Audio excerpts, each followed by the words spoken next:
Hello everyone. आज हम neurophysiology का एक टॉपिक कवर करेंगे जिसका नाम है सेंसरी एक्यूटी। इसका मतलब है कि कैसे हम जो पर्टिकुलर स्टिमुलस हमारे बॉडी को दिया जाता है तो हम उसको कितने मिनिमम डिस्टेंस पे परसीव कर पाते हैं।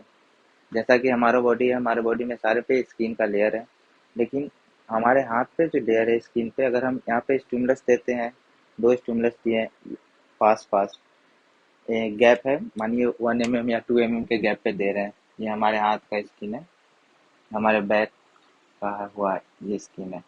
तो जब हमारे हैंड पे स्टिमुलस दे रहे हैं बहुत पास पास, गैप 3 mm अप्रॉक्स है, तो हम इजली बता सकते हैं कि हाँ ये दो स्टिमुलस है जो अलग अलग चीज़ से प्रिक किया गया है।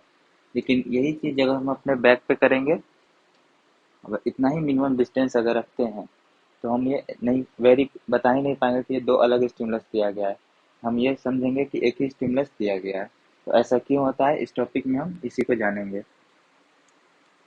तो सेंसरी एक्यूटी को जनरली 3 फैक्टर है वो डिटरमाइन करते हैं, जिसमें पहला जो फैक्टर है वो है lateral inhibition of central nervous system.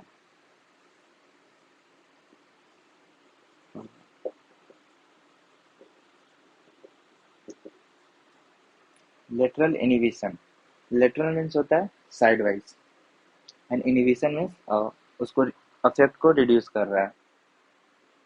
जैसे कि हम एग्जांपल लेते हैं, ये 3 न्यूरोनल सेल हैं जो इंफॉर्मेशन को कैरी करेंगे, और हम यहाँ पे स्टिमुलस प्रोवाइड कर रहे हैं। जैसे कि हमारा ये फिंगर है, 3 जगह से यहाँ स्टिमुलस प्रोवाइड किए हैं, लेकिन यहाँ थोड़ा जोर का प्रीक हुआ है यहाँ। तो यहाँ जो स्टिमुलस जो होगा, ये बी न्यूरोनल सेल है, इस पे ज़्यादा इंफॉर्मेशन होगा स्टिमुलाई का। और ये जो साइड वाइज है, पेन साइड में भी होता है, तो ये न्यूरल सेल उसके आसपास है, ये भी कैरी करेंगे। तो यहाँ पे ज़्यादा प्रीकिंग पेन है हमारे पास।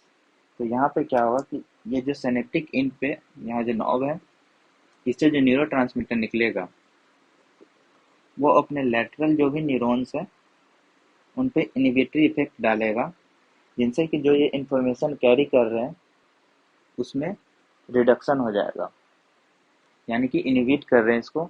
और ये जो इन्फॉर्मेशन है पर्टिकुलरली ये न्यूरोनल सेल आगे कैरी करेगा। तो इस प्रॉपर्टी को बोलते हैं हम लोग लेटरल इनहिबिशन। अगली जो प्रॉपर्टी है इसका नाम है सिनेप्टिक कन्वर्जेंस। अब सिनेप्टिक कन्वर्जेंस का मतलब क्या हुआ, कन्वर्जिंग मतलब होता है तो meeting at a particular point. बहुत सारे जैसे रेज आते हैं लाइट में, वो एक जगह पे मीट करते हैं तो हम बोलते हैं उसको कन्वर्जिंग रेज बोलते हैं।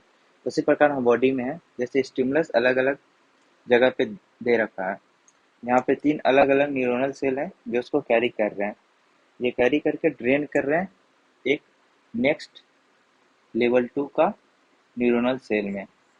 ये जो 3 स्टिमुलस है वो 3 अलग पोजीशन से आ रहे हैं, लेकिन ड्रेन अगर एक न्यूरोनल सेल में होंगे तो ये न्यूरोनल सेल जो है वो एग्जैक्टली हमें ये नहीं बता पाएगा कि ये स्टिमुलस कहाँ से आ रहा है। और जो तीसरी प्रॉपर्टी है वह सिनेप्टिक डाइवर्जेंस। इसका मतलब हुआ कि जो स्टिमुलस जो है वो कैरी किया जा रहा है एक न्यूरोनल सेल के द्वारा, जो कि आगे वो डिस्ट्रीब्यूट कर रहा है उसी इंफॉर्मेशन को, ये जो न्यूरोट्रांसमीटर रिलीज कर रहे हैं यही same information 3 neuronal cell carry कर रहे हैं। इंफॉर्मेशन सेम है, तो जब ये हायर सेंटर्स के पास पहुंचेंगे तो ये इंफॉर्मेशन यही वहाँ फीड करेंगे कि ये जो इंफॉर्मेशन है एक पर्टिकुलर प्लेस से आ रहा है। यानी कि यहाँ पे क्या हो रहा है, इंफॉर्मेशन एक ही है, लेकिन हम सेंडर एंड पे बहुत सारे सेंडर का नंबर बढ़ाकर जो रिसीवर है फाइनल, जो higher centre of our body जो सीएनएस है, वहाँ पे हम न्यूरोनल एम्पलीफिकेशन करें इंफॉर्मेशन का। तो सिनेप्टिक डाइवर्जेंस को हम न्यूरोनल एम्पलीफिकेशन सेंटर भी बोल सकते हैं। एम्पलीफिकेशन। अब बात आती है 2 पॉइंट डिस्क्रिमिनेशन की। तो इसमें जो एक प्रॉपर्टी है 2 पॉइंट डिस्क्रिमिनेशन जो होता है, वो जनरली 2 फैक्टर्स पे डिपेंड होते हैं, जिसमें पहला फैक्टर होता है डेंसिटी ऑफ न्यूरॉन्स। तो जैसे हमारे टिप ऑफ हैंड पे है, तो यहाँ पे डेंसिटी ऑफ न्यूरॉन्स बहुत ज़्यादा होता है इन कंपेरिजन टू और बैक और एट आवर आर्म। तो जितना ज़्यादा न्यूरॉन्स होंगे उतना ज़्यादा वो पर्टिकुलर इन्फॉर्मेशन कैरी करेंगे।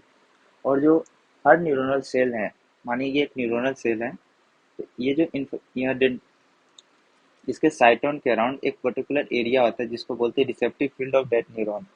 हर न्यूरॉन का एक रिसेप्टिव फील्ड होता है। तो जिस न्यूरॉन का जितना छोटा रिसेप्टिव फील्ड होगा वो उतना पर्टिकुलर इन्फॉर्मेशन कैरी करेगा वहाँ से। इसीलिए तो हमारे टिप ऑफ जो जो फिंगर है, यहाँ पे जो रिसेप्टिव फील्ड होता है न्यूरॉन्स का वो काफ़ी छोटा होता है। और जो आर्म पे हमारे या स्किन हमारे बैक पे है वहाँ पे जो न्यूरॉन्स इनर्वेट करते हैं उनका रिसेप्टिव फील्ड थोड़ा ज़्यादा होता है। इसी कारण हम वहाँ पर्टिकुलरली नहीं बता पाते हैं कि प्रिसाइजली ये कहाँ से आता है। अब आते हैं इसके क्लिनिकल, इसका क्या क्लिनिकल हो सकता है।